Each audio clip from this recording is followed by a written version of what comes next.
요한복음 16장 25절에서 33절의 말씀 제가 읽고 마지막 절만 합독하시도록 하겠습니다.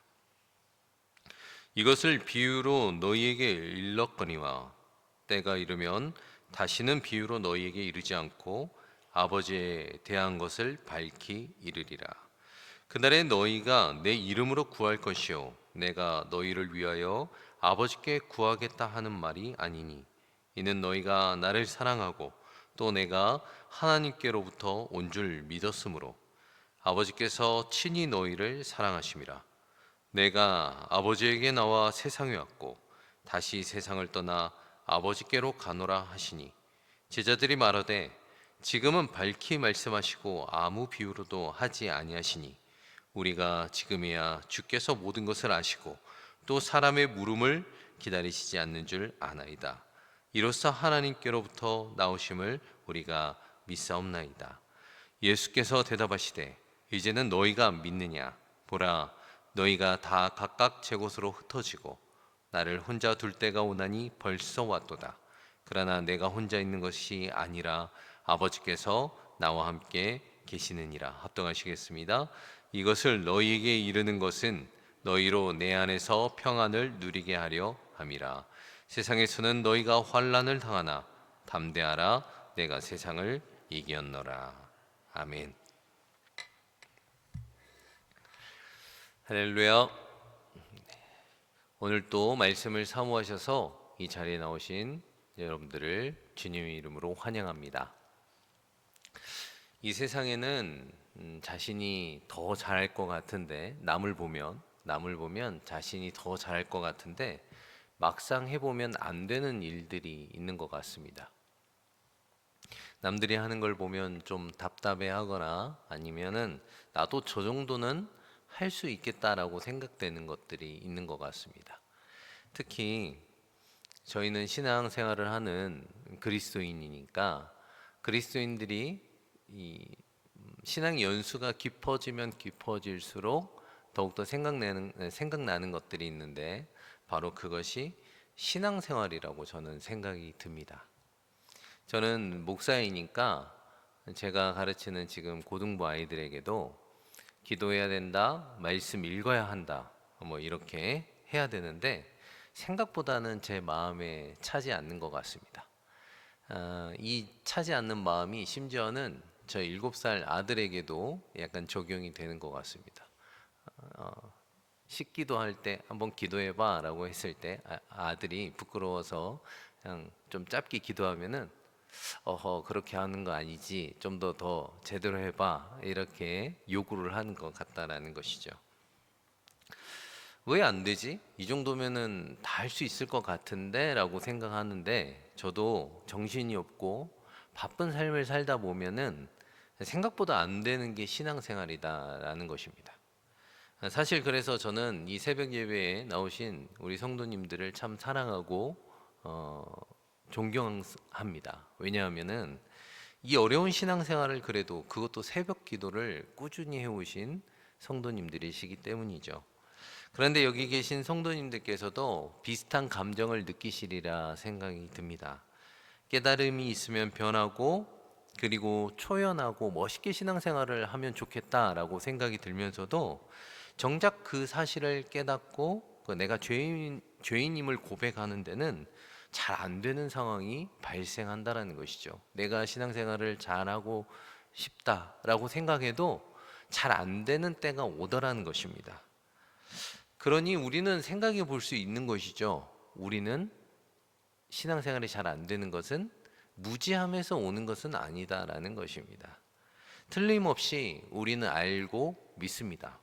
근데 100%는 행할 수가 없다는 것을 곧 깨닫게 됩니다. 왜입니까? 나의 게으름과 나만을 생각하는 육체, 그 죄악된 육체를 말하는 것이죠. 그것이 더욱더 문제임을 깨닫게 됩니다. 바로 죄의 특징을 이야기하는 것입니다. 저는 하나님을 믿고 하나님을 믿으라고 하는, 그러고 사는 목사입니다. 저는 인격적인 하나님께서 저를 인도하시고 그리고 그 전지전능하심이 저를 인도하신다라고 믿습니다. 그리고 다른 사람에게도 그런 말을 하고 삽니다. 불꽃 같은 눈으로 저를 바라보시는 하나님의 눈동자가 있음을 저는 압니다. 그런데도 게으릅니다. 그런데도 죄성이 가득합니다. 제가 조금만 공격받아도 마음에서 욱하는 마음이 들고 마음이 어려워지고 제 마음에 근심 걱정이 가득합니다. 해야 함에도 불구하고 육신이 힘들어서 핑계로 경건을 미루고 싶은 마음이 들 때도 너무나도 많습니다. 그렇다면 제가 알고 믿고 있는 것은 다 위선이라는 말입니까? 우리는 금방 결론을 내릴 수가 있습니다. 어떤 것이냐면 알아도 안 되는 것이 있구나라는 것입니다. 만약 예수님의 눈으로 우리를 바라본다면 우리가 어떠한 모습일까? 물론 예수님께서는 다 하셨죠. 그럼에도 불구하고 만약 우리가 예수님을 따라가는 제자로서 예수님이라면 예수님 정도까지 온전하게 거룩해질 수 있을까라는 생각이 들면서도 예수님이 우리 곁에 계시고 예수님의 음성을 듣고 예수님을 따라서 살면은 우리도 그렇게 거룩해질까? 직접 본다면 말입니다. 그러면은 우리도 그 정도 될 수 있을까라고 생각이 들면서도 오늘 본문에 보면 제자들을 보면 그렇게 안 된다라는 거 우리는 너무나도 쉽게 알 수가 있다는 것이죠. 그만큼 우리는 죄에서 자유롭지는 않습니다. 저는 신앙의 무용론이라든지 아니면 죄의 당위성을 설명하고자 하는 것이 아닙니다. 저는 오늘 본문을 보면서 우리의 모습을 어떻게 평가하시는지 그 예수님의 마음을 한번 알아보고자 합니다. 오늘 요한복음 16장은 예수님께서 고난받으실 그 죽음에 대하여 그 의미와 유익에 관하여 말씀하고 계심을 우리는 계속 본문을 통해서 나누어 보았습니다. 저는 개인적으로 요한복음이 너무나도 어렵습니다. 영적인 부분이 너무나도 이 본문은 많기 때문이죠. 그리고 제가 신대원 들어갈 때도 이상하게 공간복음과 비슷하긴 한데 시간적인 순서가 안 맞다 보니까 너무 다르기 때문에 정말 외우는데 예먹었던 본문이 바로 이 요한복음이었습니다. 잘 이해도 안 되고 어려웠던 본문이었다는 것이죠. 그런데 오늘 본문에 보는 제자들은 신기하게도 지금까지 약간 바보 모드 같이 아무리 예수님께서 말씀을 해도 못 알아듣다가 갑자기 16장에 와서 이해를 하기 시작합니다. 29절에서 30절을 한번 보실까요? 제자들이 말하되 지금은 밝히 말씀하시고 아무 비유로도 하지 아니하시니 우리가 지금에야 주께서 모든 것을 아시고 또 사람의 물음을 기다리신 줄을 아나이다. 이로써 하나님께로부터 나오심을 우리가 믿사옵나이다. 제자들이 항상 이해를 하지 못하는 입장이었는데 갑자기 이해를 하기 시작합니다. 지금은 쏙쏙 제자들의 귀에 다 들어오기 시작한다는 것이죠. 주님이 왜 이 땅에 오셨는지, 그리고 왜 고난을 받으셔야 되는지, 왜 죽으셔야 되는지, 이러한 위기 가운데서도 왜 우리가 마음의 평안을 가지고 살아야 되는지 이해가 된다라는 것입니다.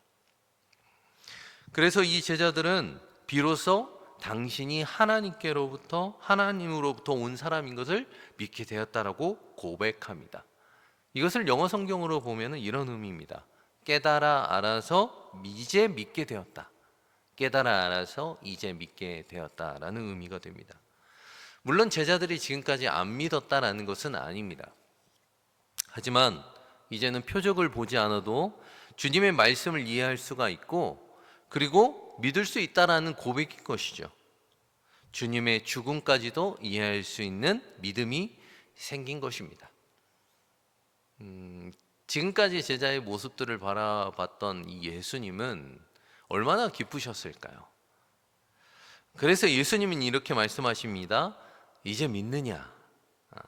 빚고 와서 말씀하신 게 아니죠. 야, 이제야 믿니? 이런 것이 아니라는 것 같습니다. 그냥 기쁘신 겁니다. 주님은 이제야 믿느냐라고 물어보시는 거죠.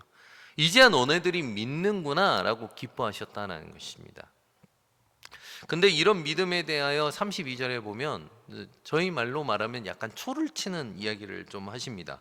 보라, 너희가 다 각각 제 곳으로 흩어지고 나를 혼자 둘 때가 오나니 벌써 왔도다. 그러나 내가 혼자 있는 것이 아니라 아버지께서 나와 함께 계시느니라.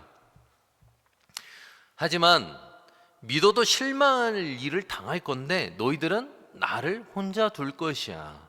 그러나 너희에게 이것을 이루는 것은 너희가 내 안에 있어야 한다. 이유는 그러면 너희들이 환난을 당해도 끝까지 믿음을 지킬 수 있을 거야 라는 이야기를 하셨다는 것이죠. 우리가 잘 아는 이 말씀 다음에 어떠한 사건들이 벌어집니까? 기도하고 싶은데 예수님께서 기도하라고 명령하셨는데도 졸려가지고 눈을 감으면 졸음이 쏟아지는 그런 상황과 주님을 지켜드리고 싶은데 검을 든 졸병이 나타나니까 겉옷이고 뭐고 다 내팽개치고 도망가 버리는 이런 비겁한 모습. 주님이 걱정돼도 자신을 잡으러 올까 하여 집안의 골방에 숨어서 덜덜덜 떨어야 했던 그 비겁함과 부족함을 지금 아시고 주님께서 이야기하셨다는 것입니다. 그러니 주님께서 말씀하시는 것은 너희의 지금 고백이 가짜가 아니다라는 것이죠. 아직도 넘어져도 그 죄성의 연약함이 있어도 그냥 그대로 인정하시는 예수님의 그런 모습에 우리는 위로를 얻고 주님의 사랑을 느낄 수가 있는 것이죠. 우리가 바로 예수님을 붙들어야 되는 이유가 여기에 있는 것입니다. 성령님께서 우리와 함께 있어야 되는 이유를 지금 오늘 예수님께서는 말씀하고 계신다라는 것입니다. 우리는 착각을 합니다. 우리가 은혜를 받으면 잘할 것 같고 찬송 드리면 뜨거운 기도 드리면 하나님께 합당한 영광을 올려드리는 것 같습니다. 우리의 인생의 고난이 오면 능력 있는 주님과 함께하면 그 고난도 그냥 이겨낼 수 있을 것만 같습니다. 그런데 생각보다 어렵다라는 것입니다.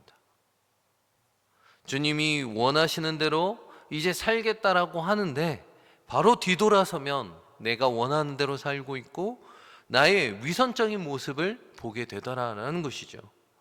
더 잘하려고 하면 할수록 나의 믿음이 부정당하고 위선자 같다라는 것입니다. 그런데 예수님께서는 그런 연약함으로 믿음이 위축되는 것을 원하지 않으셨다라는 것입니다. 33절에 우리 한번 같이 읽어보도록 하겠습니다. 시작. 이것을 너희에게 이르는 것은 너희로 내 안에서 평안을 누리게 하려 함이라. 세상에서는 너희가 환난을 당하나 담대하라. 내가 세상을 이겼노라. 33절에 말씀하시죠. 누가 세상을 이겼다라고요? 예수님께서 이기셨다라는 것입니다. 사랑하는 여러분, 우리의 승리는 우리에게 달려있지 않습니다. 오직 우리의 승리는 우리가 주님 안에 있을 때야 가능합니다. 그러니 우리는 형통해야, 승리해야, 복받아야 예수와 동행하는 것이 아니라 우리의 실패와 좌절에도 불구하고 그 중에서도 우리를 위로하시고 우리와 함께 하시는 예수를 알 때 바로 그때 우리에게 소망이 있을 줄 믿습니다. 세상을 이기신 분은 우리가 아니라 주님이십니다. 그러니 우리의 분노, 불안, 우리가 몰라서가 아닌 우리의 그런 약함이 드러날 때 나의 연약함을 아시고 세상을 이기신 주님과 동행하시며 주님과 함께 하셔서 거하시며 그 안에 거하시며 우리의 25년 표어의 주제처럼 힘써 여호와를 알아 우리 안에서 평강을 누리시는 우리 사랑하는 평강교회 성도님들 되시길 주님의 이름으로 소망합니다. 기도하시겠습니다. 사랑의 하나님, 우리는 너무나도 연약한 신앙 안에서 믿음 안에서 살아갑니다. 그럼에도 불구하고 우리 마음 안에서 더욱더 잘해보고자 하는 그런 나의 어쩌면 순수한 마음 때문에 더 잘하려고 하지만 나의 뒤의 모습을 돌아보면 나는 오늘 또 넘어지고 연약한 나의 모습을, 위선적인 나의 모습을 바라보게 됩니다. 그럼에도 불구하고 그런 연약한 모습까지도 주님께서는 기뻐하시고 위축되지 않기를 원하시는 그런 마음으로 오늘 우리에게 말씀하십니다. 담대하라, 내가 세상을 이기었노라. 예수님께서 승리를 선포하심으로 세상을 이기셨다는 그 말씀으로 인하여 우리가 그 말씀을 붙잡고 살아가게 하여 주시옵시고, 예수님께서 세상을 이기셨다는 그 승리의 선언으로 인하여 우리가 세상을 이길 수 있다는 그런 마음을 가지고 우리가 연약하지만 신앙생활을 이어갈 수 있도록 하나님 아버지 우리에게 용기 주시고 힘 주시고 능력 허락하여 주시옵소서. 오늘 하루도 주님께서 주시는 힘으로 말미암아 세상에서 능히 이길 줄 믿사오며 주 예수 그리스도의 이름으로 기도합니다. 아멘.